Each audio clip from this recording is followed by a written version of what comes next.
And the Quad Foreign Ministers meeting is set to begin on Monday in Tokyo. So what's on the agenda? What can the world expect from it? To talk about that and more, we are joined by Ambassador S.R. Tayal. He is a former Indian ambassador, and Satoru Nagao. He is a fellow at the Hudson Institute in Tokyo. Such a pleasure to have the two of you on DD India. Ambassador, I'll begin with you. India has called for a code of conduct to secure sea lanes of communication in the South China Sea.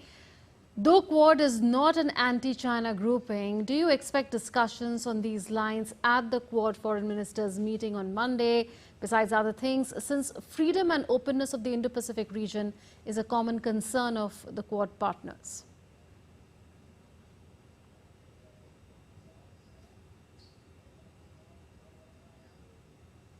Who is to go?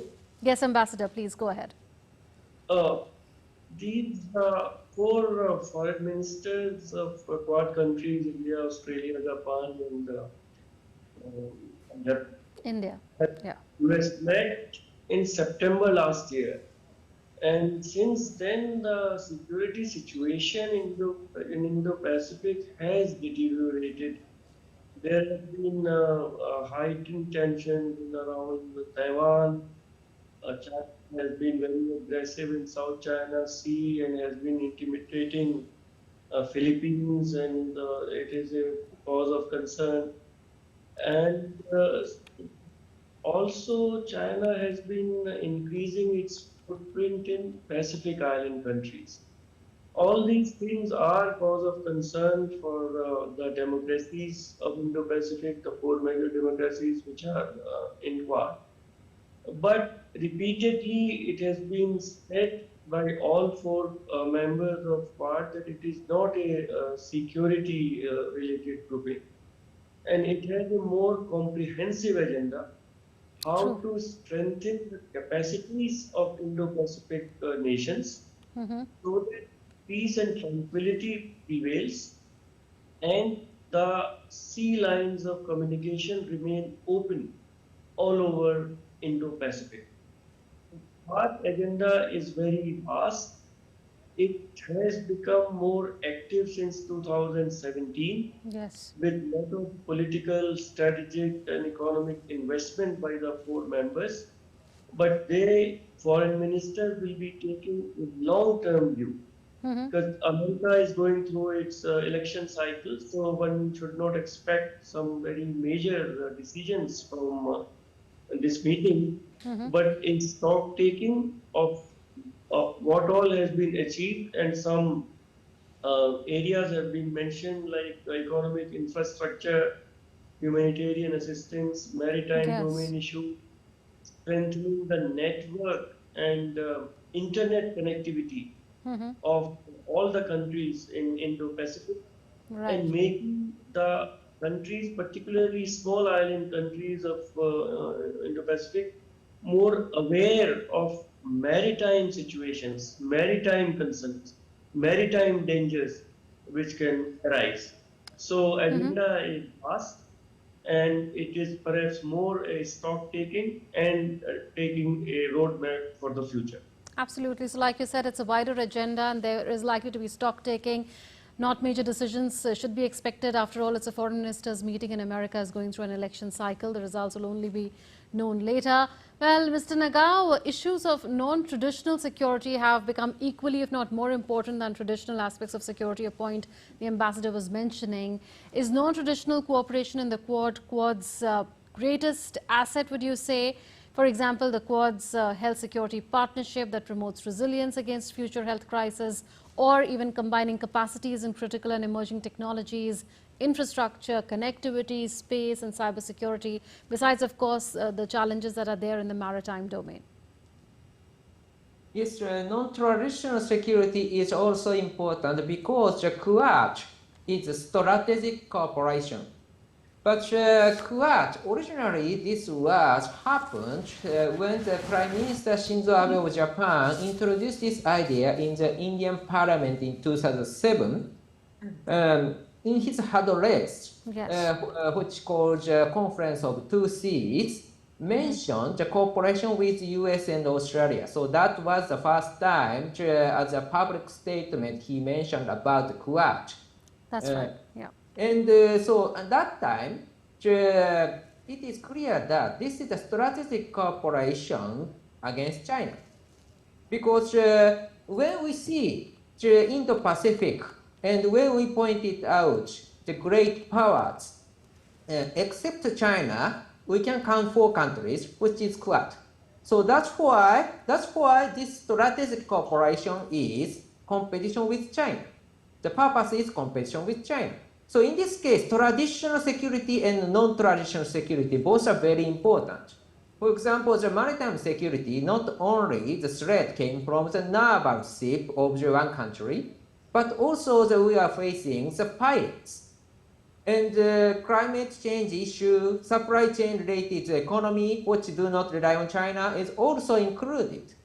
Our vaccine diplomacy is the way to expand China's influence in this region, and we need to deal with it.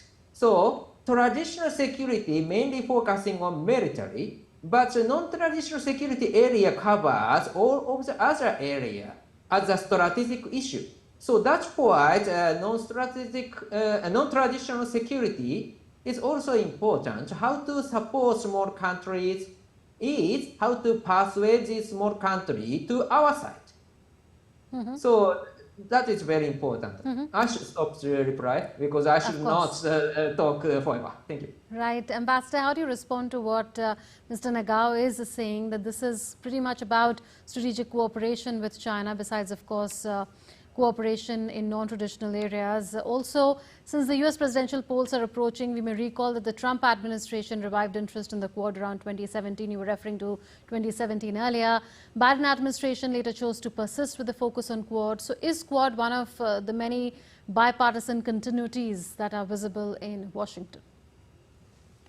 I think the past 7 years track record shows that both Republicans and Democrats, and specifically both former President Trump and the present Biden administration, are very much concerned about the peace and tranquility in Indo-Pacific region.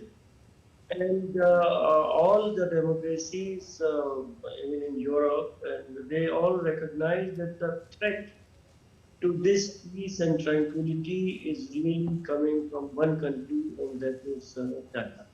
So in different ways, we have also seen that Australia's view about China is changing, and Australia is now more conscious of the expansionist policies of China in Indo-Pacific and the Pacific Island countries, and also their Gulf warrior diplomacy, etc.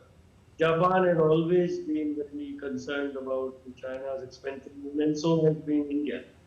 So the 4 countries had this common agenda to keep Indo-Pacific tranquil and peaceful, and the sea lines of communication open. And in this objective, in this goal, all the countries of Indo-Pacific, particularly the democracies, are together. Republic of Korea is also now cooperating with the Quad in different ways. It is open for more discussion about cooperation.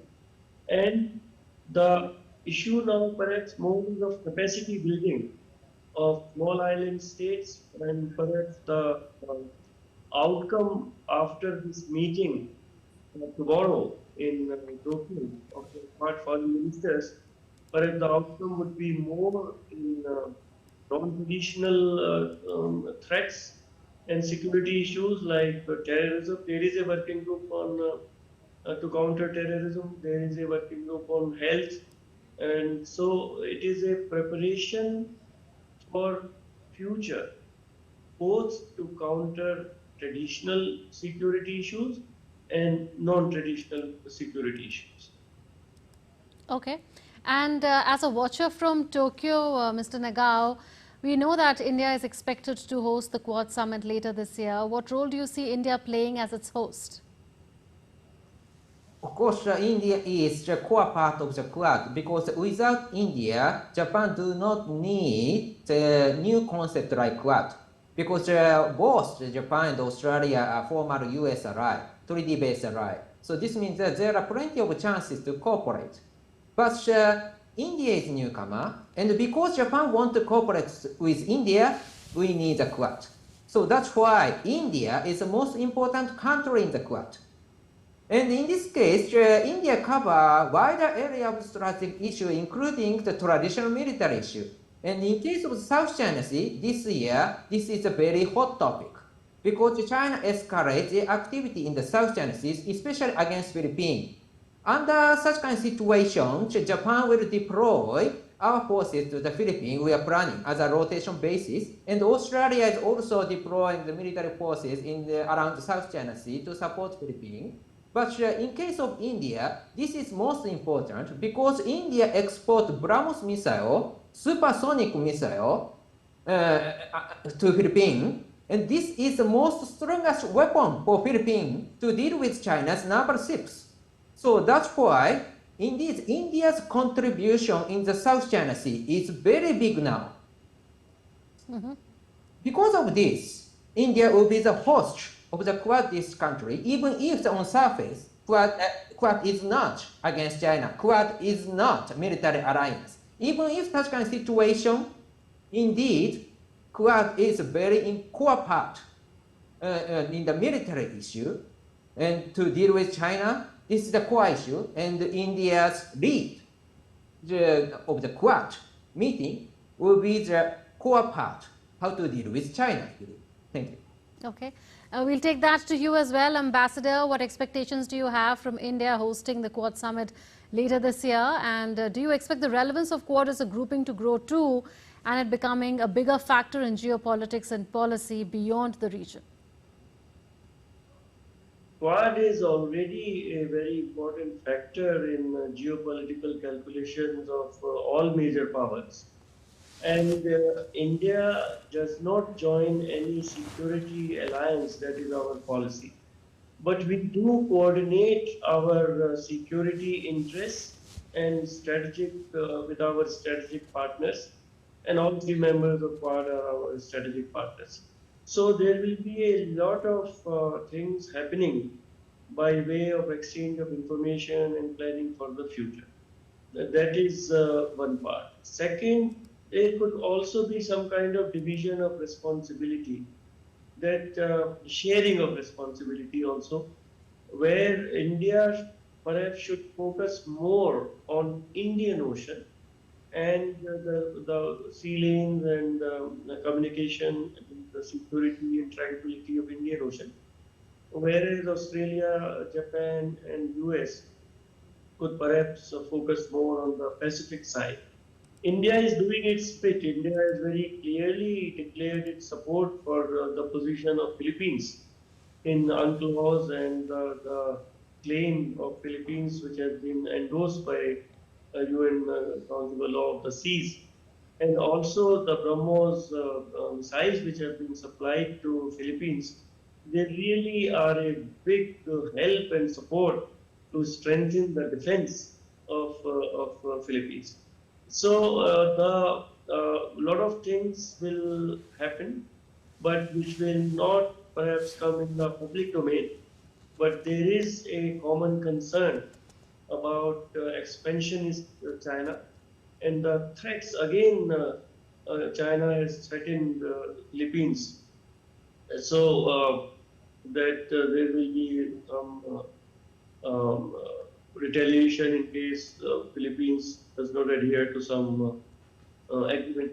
So this whole intimidatory policy of China is being resisted by all four countries of Quad and also other countries of ASEAN and Indo-Pacific are watching with care and hope that China will not be allowed to disturb the peace, tranquility, and security of Indo-Pacific, which after the Vietnam War, which ended in mid-70s, has really led to so much of economic progress in whole of Asia. So that will also be in jeopardy if China becomes more aggressive. We'll leave it at that. Appreciate you joining us, Ambassador Tayal, as well as Mr. Naguro from Tokyo.